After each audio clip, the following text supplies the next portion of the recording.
Hey, honey. Hey. This week, we're going to be reviewing Assassination Tango. Remind me why we're doing this movie? Well, I'm glad you asked, because Assassination Tango is a special movie, I think, for many dancers. And what I appreciated knowing about this movie as we researched it is how many dancers that we know today actually appeared in this movie. There are dancers on the circuit today that we see at milongas, even locally, who were a part of this film. And so I thought it was a really special movie to address because we know some of the people who were in it. All this time, I thought you were just a huge Robert Duvall fan. Well, yeah. Before we get into the movie, how was your tango week? I've been recovering, I think. I've been really enjoying the recovery process from the Horacio Godoy extravaganza. I danced 5 days in a row, which is the most dancing I've done outside of a festival marathon situation. Yeah, it was basically in years. like a festival here in Los Angeles. Yeah. So I really felt like I got to dip my toe back into that lifestyle of just living. Hard living of dancing till 2 or 3 in the morning and struggling to get up by 9 and being all groggy half the day and then just like awakening towards the evening to do it all over again. I enjoyed getting to sleep alone in my bed for 2 nights. It's fantastic. Yeah, it was a pretty fun time, but I definitely have also appreciated having the time to not dance as much. Somehow just the longer I dance, the more I appreciate the contrast of like going really hard for a few days and then spending a week not dancing that much. Just sort of resting and appreciating being at home. So this has been kind of one of those weeks for me. What about you? I didn't dance as much, but it was kind of tough with all of the classes Saturday and Sunday. It was definitely tiring, but having the 3-day weekend definitely helped. So Assassination Tango, honey. Assassination Tango, yeah. So you said that we knew some people that were... Yeah, maybe, I'll mention some names right off the bat because for some people, they might not necessarily realize that these dancers were in the film, but... And I remember that when you brought this film up and noted this was the one with Robert Duvall, that I remember people telling me a couple of times back in the day about how they would see Robert Duvall out at milongas in Los Angeles, that he was a tanguero and that he loved dancing tango. I've never seen him personally out at an event. The man's 93 now, I think. Yeah. And lives on the East Coast. Yeah, I believe so. He's very reclusive, doesn't really have any social media presence or anything, because I definitely checked. I was like, I wonder if he'd be up for an interview. Yep. What I understand is this is kind of a passion project. This was a passion project for him. And so he was really enamored with tango and basically made a film, which we'll talk a little bit later. Like, is this a film about tango or a film about a hitman with an assassination attempt? I think it's more the former. Yeah, it definitely seems like it's more of an excuse to make a film about tango and just sort of tack on some sort of thriller so that it would be attractive to non-tango dancers. But so we have dancers like Pablo Verón and Geraldine Rojas, who are kind of iconic for tango history for us as dancers. Javier Rodriguez, who is still very much on the circuit. He was just in LA recently. Maria Nieves, Luciana Pedraza, who is actually Robert Duvall's wife. Mm-hmm. We have Miriam Larici and Hugo Patin, who actually teaches in Dallas now. He's there with his partner, Fabian Salas, and also Guillermo Macana, one of the Macana brothers. He was in the film, and he's actually a pretty frequent visitor to milongas here in LA. We see him he was time to time out just after we had watched the movie, and so I got a chance actually to say hi and chat with him just for a couple moments about, his experience with What it did he now say? 20 years ago. It was very brief, but he said he had a lot of fun. Rob Duvall was a very, very nice man. Yeah, so these are just a few of the names, but I think the movie has many, many more dancers that we might not necessarily mention right away. Even when I was researching, I kept finding more and more names of dancers that were part of this film. So now I know who some of these dancers are. So thank you, honey. Yeah. So it definitely feels like a film with the intention to bring together all of the current dancers at that time and to give voice to this tradition, to pay homage to the culture of tango, the culture of Buenos Aires even. And so it seemed like a very appropriate film for us to dive into after Scent of a Woman, which was made, I guess, 1992. Yeah, sometime around there. Yeah. And this film came out in 2002, so we're like 10 years apart. I think. 2003. Yeah.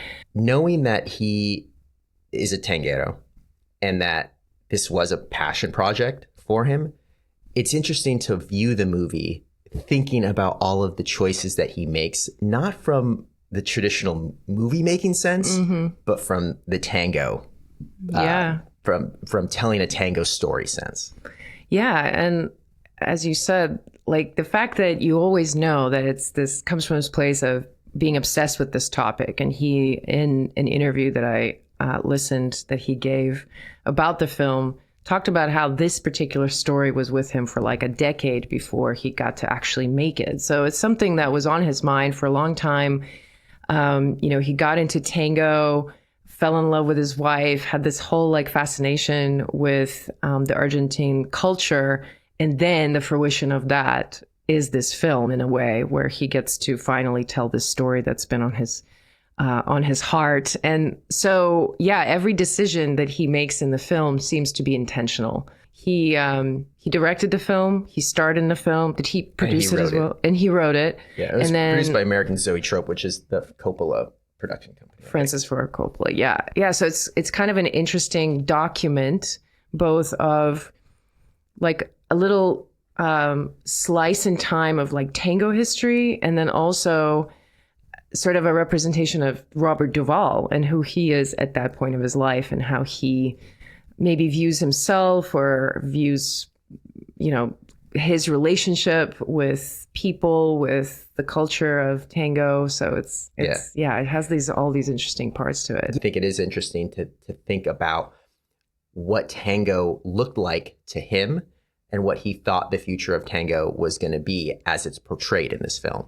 Yeah. And that's why I think the people who are in it are important, right? The people who happen to be at that right place at the right time to be involved in this film, they sort of play a little part in this perspective of like a little slice of tango history. Now, it's the movie is through his eyes, right, as a tanguero. But I thought it was an interesting thing as we talked about the movie.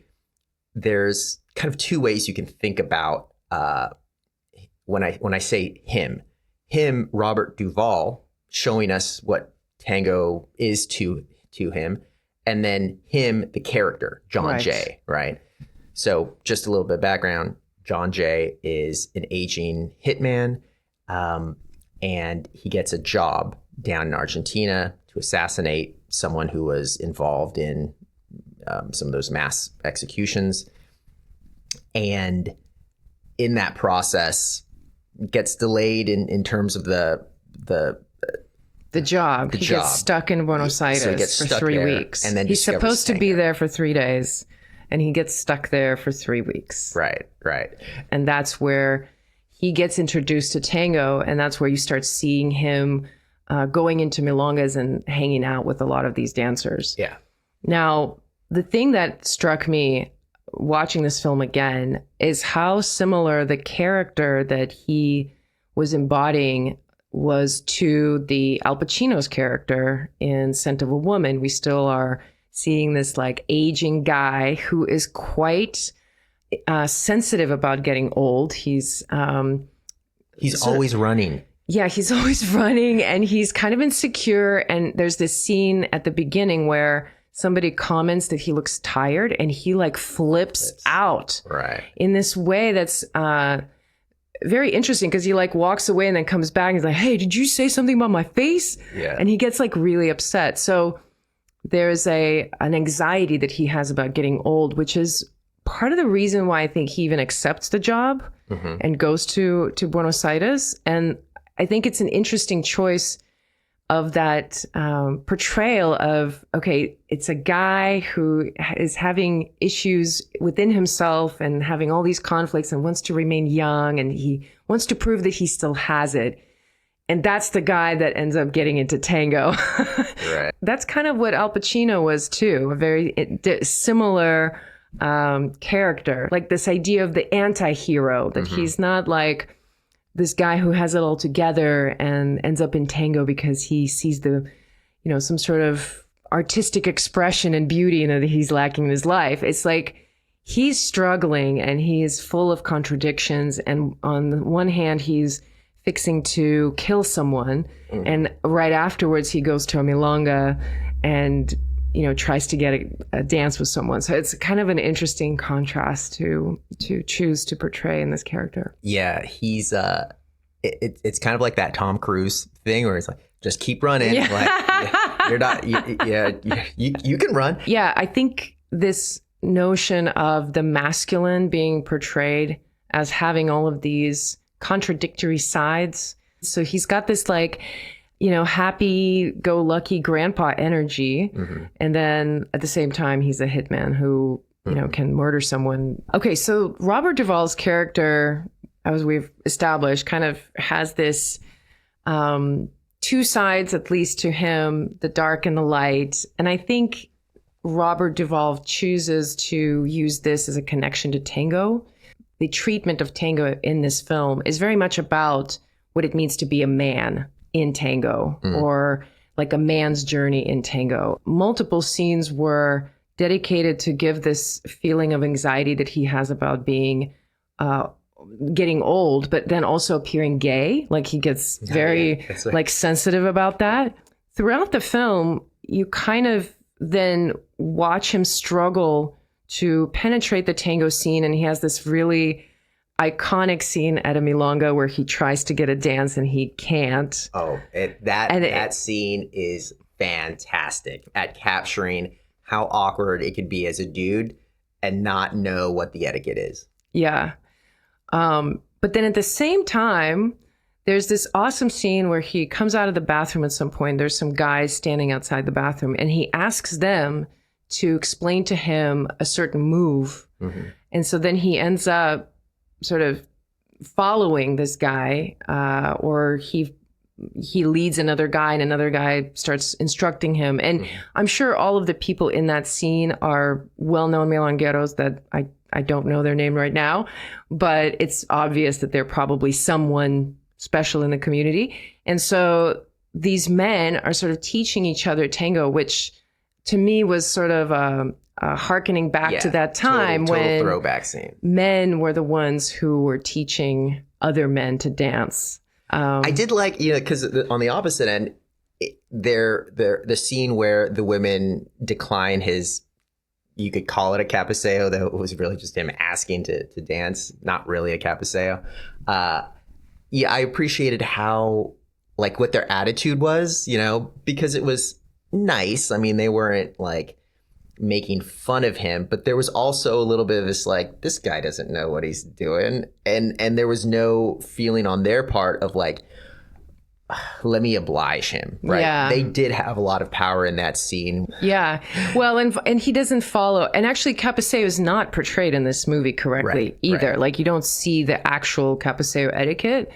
Both of the times that there is an invitation to dance, it's verbally. Yeah. And I think that's probably a choice to do it because non-dance audiences might not understand what's happening, perhaps. Yeah. I don't know. I mean, there were a lot of things about this movie that felt like maybe there was a lot more footage shot, but then a lot of it was not used because there's some scenes where it feels very choppy, where they just had to, it seems like they had to pick out just like the most important pieces to include and ignore the rest. Yeah. The other scene that was kind of interesting to reflect on was the scene where he's having coffee with his future partner in this movie, Manuela, that he meets, and she becomes his tango teacher. And they have this exchange about him feeling insecure, and he says something like, oh, you know, would I have a chance with you if I were... If I was 20 years younger. And that's when she goes, what's this obsession with right. young old? And he's like, yeah, but like if I was a younger man, would I have a chance? And she says, you have a chance now. Right. Exactly. And it's like, and you can see it like, he's shaking in his seat. Right. Right. And so again, to me, maybe, and this is what I'd love to hear your perspective as a man, because as a woman watching this and my reading of the scene and my reading of Masculinity, it's suggesting like, wow, tango is this place where a man that is not attached to age you can have what you want. You can go into tango, you can start dancing. At the beginning of that conversation, he asks her, he's like, oh, that guy that you perform with, is that your boyfriend? Mm-hmm. Is that like, how can you dance with someone like that who's not your boyfriend? And so he's coming from this mindset. And she's confused by the question because he says, I would assume that you dance with your partner. And she's like, no. Right. And she looks confused by it. Like, why would that be the case? Yeah, exactly. So he's coming from this place, which I can imagine a current man living today who gets exposed to Buenos Aires culture or tango in general and going like, whoa. Welcome to Argentina, my friend. Right? And he's like they kind of laugh. And the laugh is a little bit like, oh, it's a little spicy. Yeah. Right? It's very flirtatious in that moment. And as a guy I mean, like I laughed out loud because the feeling was like, oh yeah, tango is strange in that it's something that allows older men to interact with much younger women in a social setting. Here's a guy who's really obsessed with kind of appearing young and, talks about it constantly. And then he realizes he doesn't have to be young. Right. She's like, yeah, old guys dance with hot young women all the time here. Like, and it's not necessarily just tango because she says, welcome to Buenos Aires, right? Or, she says, welcome to Argentina. There's a hint there. Yeah, read between the lines. Like, I guess if you go down to Argentina, right? Like, world's your oyster as an old man. Yeah. No, it's totally that. I do feel that it's important that Robert Duvall chose to put that detail in. Again, it's like, it's not arbitrary that that's what he wants to show about tango, that it has this aspect to it. And I thought it was such an interesting comment that she made. At one point, when he says how, he kind of asks her how you can dance this way with someone who is not your partner. Like, this is a question hanging between them. And she's like, oh, you know what I do? I just get my favorite men's cologne and I just spray my partner with it. And then I can just dance. Mm-hmm. Dance better. I can dance better. And I thought that's such a weird thing to say. Like, I don't think I've ever thought about doing that. But at the same time, I thought, well, I guess it does work if you think about it. When I dance with someone in today, like at a milonga, if I dance with somebody and they have a really nice cologne on, it does make a big difference. And it is a big topic of conversation among dancers in terms of smell. I think right after that maybe is when the scene with the panther kind of comes in. And exactly. It's breathing. You can see its breath. And so it's just a very, it's touching into something kind of visceral in that moment. Yeah, and it kind of turns a little dreamlike at certain points. Yeah. So when you see that panther coming in, and again, it's... I got so curious about why the panther or the jaguar is sort of included in the film, because the way it's shot is you see the jaguar and then it becomes a shot of a couple dancing in an embrace from above. And somehow, there's this metaphorical connection perhaps, but there's nothing specific that I could find that would point me to the exact reason, but there's a lot of nuance around like sexuality and animalistic energy and power and all those things that I think tango has become sort of a container for. The first time he sees the tango is a practice The lesson. session, Yes, right? that's right. The lesson. In the below the boxing ring. So there's this Right. juxtaposition again to the idea of like masculinity, like it's a boxing ring and these guys are punching bags and stuff.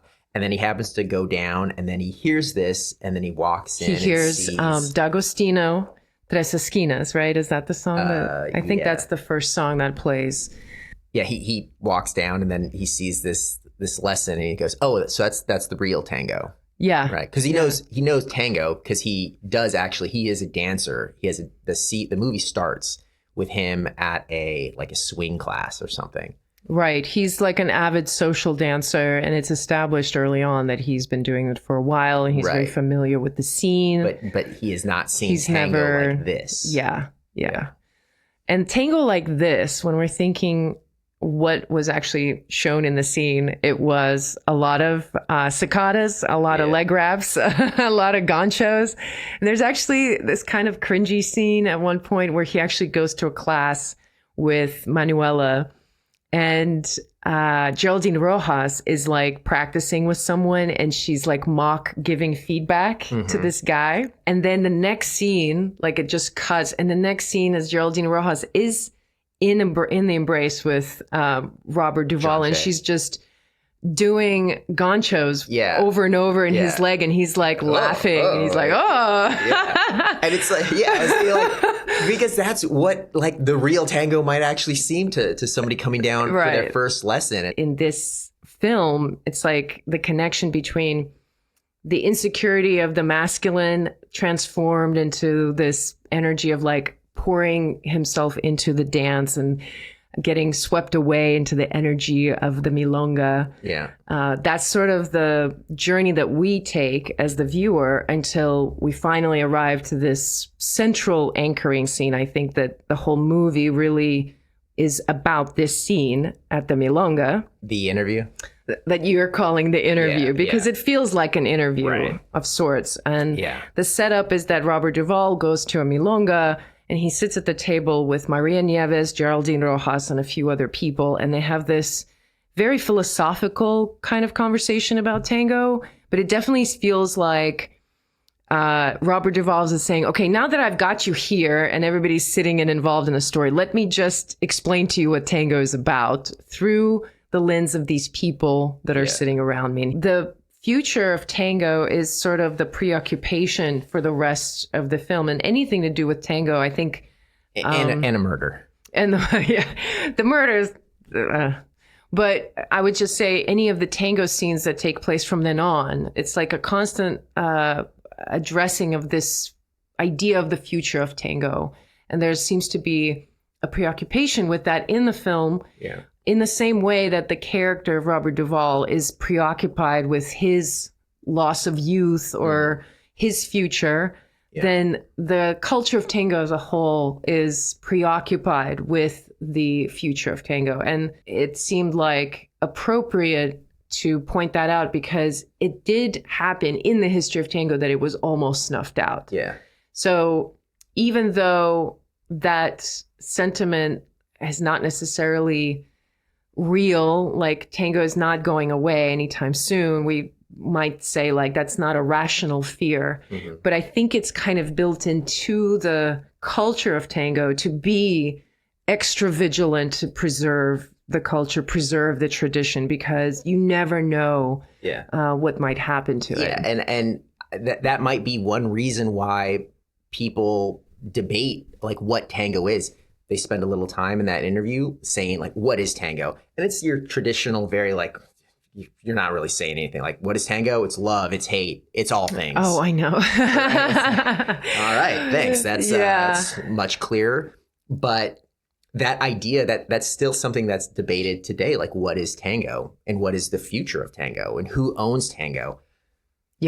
Today, just there's I guess the hot topic in tango these days is the Mundial. Right, the championships. To what extent Argentinians own the future of tango, at least as far as the Mundial Championship competition, right? But tango is a global phenomenon. There's cities that are known for really big tango communities and really great tango dancers, like Istanbul and Berlin, right? And I think South Korea as well.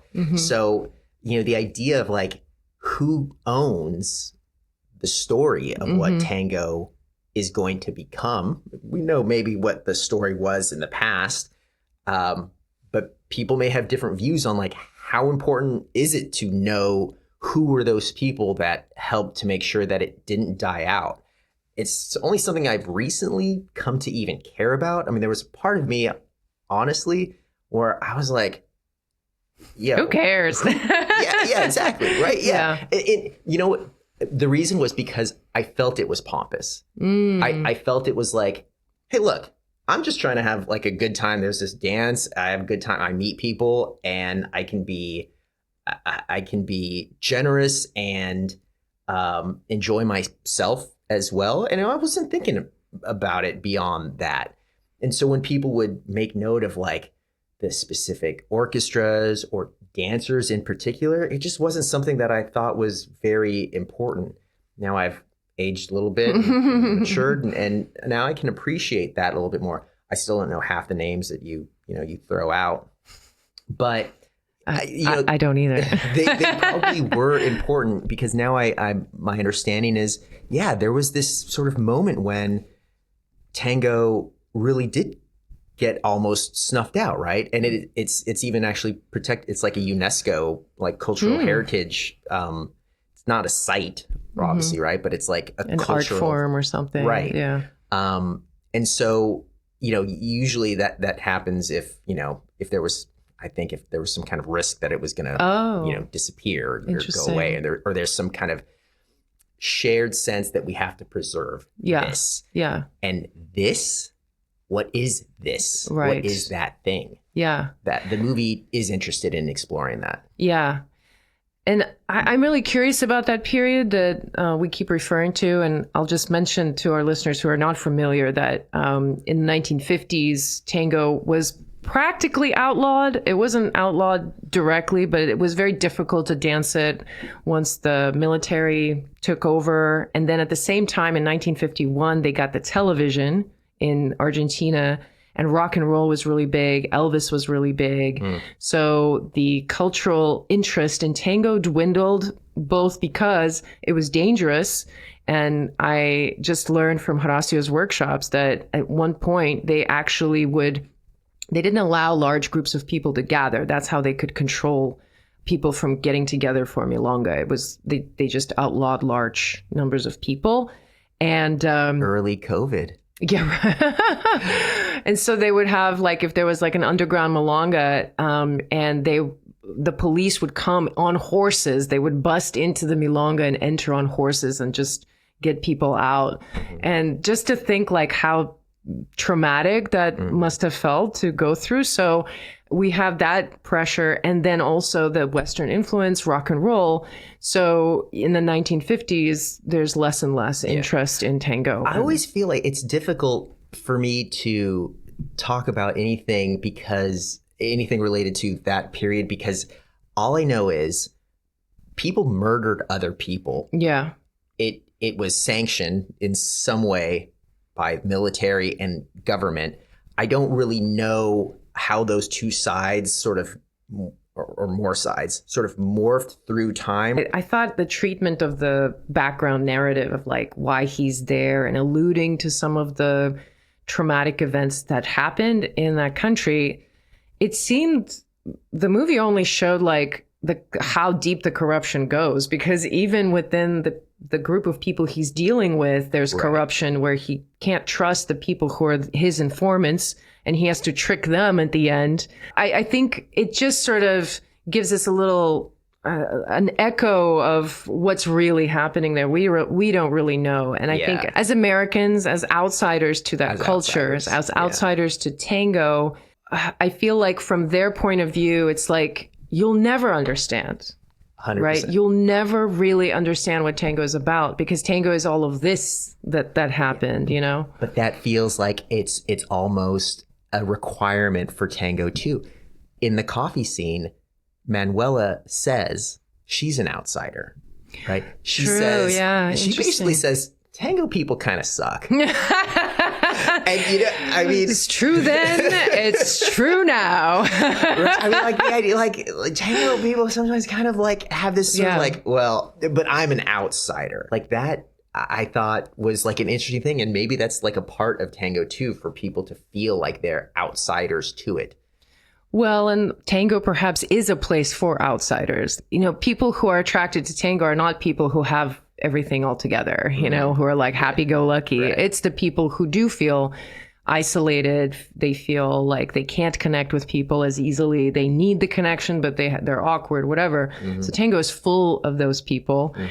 And in terms of the history of tango in the larger context of Argentina, it's like tango is born from different cultures coming together, right? The outsiders from the country, the Italian population, all the immigrants who came together. And then, the fact that it was born out of the mixture of different cultures, the African cultures. So in a way, even though Argentina could, and many do, Argentinians sort of feel that tango is theirs, at the same time, you have to agree that even in their culture, you have to say, like, at some point it wasn't yours either. Like it wasn't, it was always from people from the outside who are coming in. And that's why tango cannot be only Argentinian. It never will be, because at its makeup, it is a place of mixture of different people coming together. So you assert.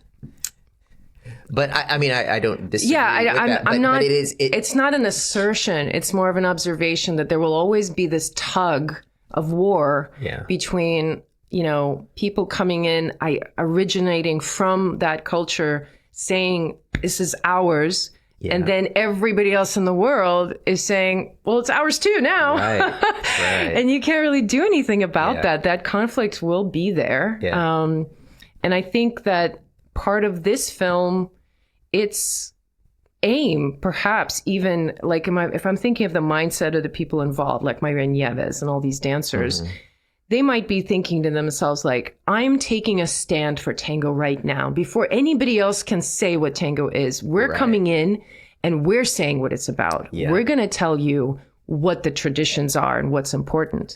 And they're sort of jumping to that place. And there hasn't been anybody else who's done it. There's not any other films like in Russia or in Germany, people produce a film about tango where dancers sit around and claim what tango is about. Like there's no other country that's going to do that. Right. So Argentina, or in this case, Argentinian dancers are sort of like putting their foot down and saying, like, this is what it's about. And I think in that scene, what you're calling the interview scene, that Milonga scene, this is very interesting that he drops the name Adios Muchachos, the song, right? He's like, so tell me about Adios Muchachos.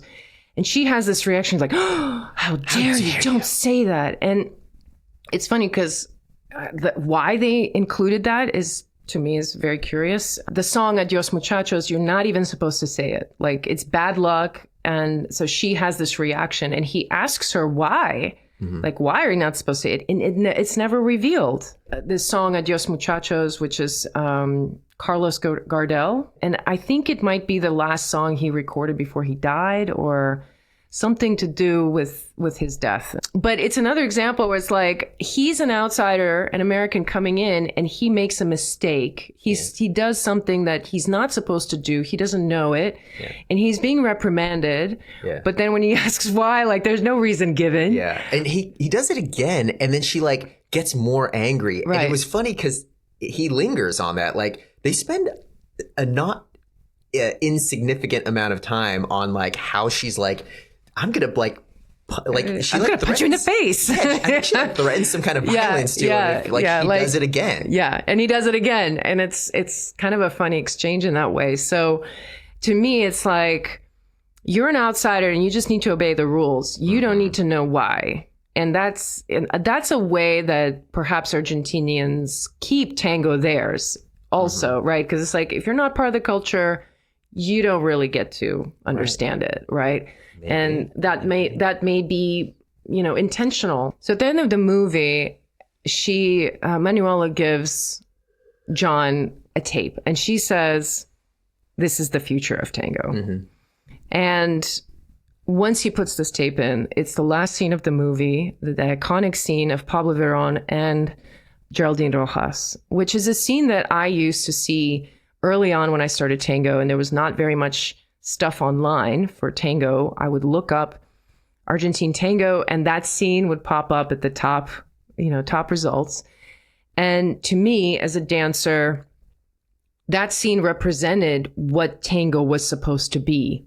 As a novice, I'm like, oh, okay, that's tango. And so it's an interesting thing to think about, that this movie, so preoccupied with the future of tango, seems to be pointing constantly to the future of tango is sort of embodied in the people dancing it. And Geraldine Rojas seems to be the person that they keep pointing to throughout the movie. She's the sister of Manuela in this film, and Maria Nieves points to her at the table, or they point to her when she's dancing the milonga. Says she's the future of tango. She's the future of tango. And Pablo Verón, I think, by being in that scene in the last scene of the movie, is also part of that future. So it's really interesting to consider, if we're taking this as a literal perspective on what the future of tango. I think the movie is saying very much that this is what tango will look like, is supposed to look like. This is what you're supposed to emulate, because this is the future. Looking at it now, 20 years plus later after this film, I thought it was interesting to consider what happened in that future. And they did become quite iconic. For a long time, they were performing, and I remember seeing videos of them early on and drooling at Geraldine's arches. She has the highest arches of all the dancers. The way she dances is very iconic. So thinking about that being the future of tango at the time, and reflecting now where tango is now and what we're dealing with now, my perspective is that we have been living out that future that they talked about. And in my mind, it's the style that is represented in that video, that tape that she gives him, the kind of the salon style, the boleos, the sequences. And Pablo Verón, who is still very active and still teaching, he still dances this style, is very much focused on a lot of very unique combinations and lots of sequences. And, the difficulty in the tango world right now, the difficult conversation that everybody's having, is how to get out of the sequences and just dance and just be with the music. And that's a lot of the conversation among dancers today. And I think it's like, because, we've gone down that path where it's about the sequences and it's about the vocabulary. And it's been pushed further and further, and people have taken on that style and took it to nth degree. And we're now at a point where it's kind of like, okay, now what? That's my reflection, thinking about how I look at that scene now. I look at that scene being the dancer that I am today, thinking to myself, oh, that's cool. That's a version of tango, but that's not what I'm interested in dancing. 10 years ago or 15 years ago, I was looking at that video going, wow, I hope I dance like that one day. What does it take to be able to do that? Right. So it's kind of a different place for us now as dancers, I think. Yeah. Right. And that's your experience. And I'm biased to it as well, right? Tango to me is, do I enjoy dancing to some music and the social aspect of the milonga? Lines aren't as important to me. Yeah. And when I think about what is the story I can tell about tango that implants in the mind of another and makes them want to dance tango, sequences is not it. Right? Yeah. But it's sequences that if people were to see it, That's 100%. what gets people in. 100%. Yeah. And I think you're pointing to that this is the other side of tango that will always be in this other tug of war between, like, there's always going to be dancers very interested in the aesthetics and the art of it. But there's always going to be dancers who don't care about that and have other values. The thing that has not changed and maybe will never change is the preoccupation of the future with the future of tango. Like, whether it was 20 years ago or now, whatever conversation's happening, there is an anxiety about the future of tango. So if you have a lot of people dancing with a lot of focus on sequences and aesthetic, people like yourself might say, oh, the future of tango is so bad because everybody's going to be only concerned with aesthetic and it's not going to be a community. And then those dancers who have a lot of aesthetic look at social dancers and, oh, the future of tango, the art of tango is going to die out because all these social dancers don't care about lines. Yeah, tango music is going to die out because they're just going to dance to like right. Yeah, So hip-hop. that continues. Continues. That is a beautiful thing about tango. Yeah, it is all things. Yeah. Well, this was a very tango. It was such a tango conversation. Such a tango conversation. I want to give a shout out to our listeners who made it through this whole episode. If you've been with us the whole time, we want to hear your thoughts on the movie. If you saw it, drop us some comments below the episode, or you can reach out to me on social media at I'm So Tango. I'm curious what you thought of the film. And I think we're doing the tango lesson next. That might be on our list for our next viewing. It's with Sally Potter and Pablo Verón, which is a nice little continuity there. Oh. So if you'd like to watch that film, we'll be reviewing it in a few weeks. And we'll banter on next week. Ciao.